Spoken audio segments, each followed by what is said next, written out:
जय श्री राम। सिंह राशि के जातकों, साप्ताहिक राशिफल 12 अप्रैल से लेकर 18 अप्रैल तक कैसा रहने वाला है आपके लिए, आइए इसको जानते हैं गोचर के ग्रहों के आधार पर। तो इसमें चंद्रमा की विशेष भूमिका है। 12, 13 और 14 तारीख में देखें तो चंद्रमा का जो गोचर है वो आपकी राशि से 7वें घर में रहेगा। सप्तम भाव जो कि नौकरी का है, व्यापार का है, साझेदारी का है, जीवन साथी का है।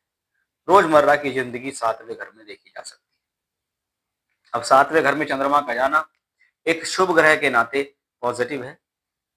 राहु इसके साथ है। अब चंद्र राहु का योग है, तो इस दौरान या तो जीवन साथी के लिए कुछ खर्च होगा, या जीवन साथी की वजह से कुछ खर्च होगा, या बहुत बार जीवन साथी के स्वास्थ्य पर पैसा खर्च होगा। ऐसी संभावना बनती दिखाई देती है। तो इस बात का आपको इन 3 दिनों में ध्यान रखना।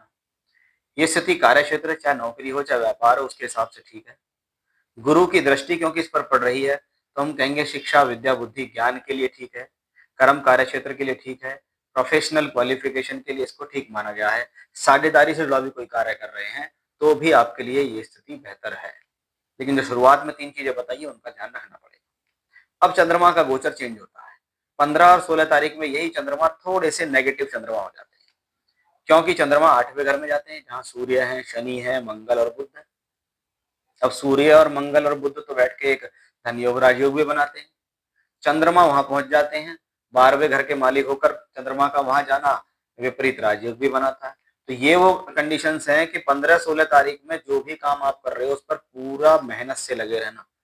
अगर एक्स्ट्रा एफर्ट्स डालने पड़े तो डालना, क्योंकि यहाँ पर बना हुआ राजयोग जब 8वें घर में हो और चंद्रमा विपरीत राजयोग में हो तो ऐसी ही स्थिति को कहते हैं हम सडन गेन देना, कि जहां उम्मीद नहीं थी वहां लाभ मिल गया, जहां उम्मीद नहीं थी वहां फायदा मिल गया, जहां उम्मीद नहीं थी वहां एकदम से हमारे लिए कुछ पॉजिटिव हो गया।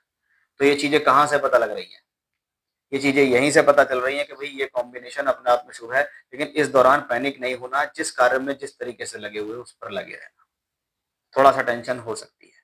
अब 17 और 18 तारीख में चंद्रमा का जो गोचर है वो मेष राशि में पहुंच जाता है। मेष राशि में पहुंचते चंद्रमा बेहतर हो जाते हैं, क्योंकि ये 9th हाउस की राशि है।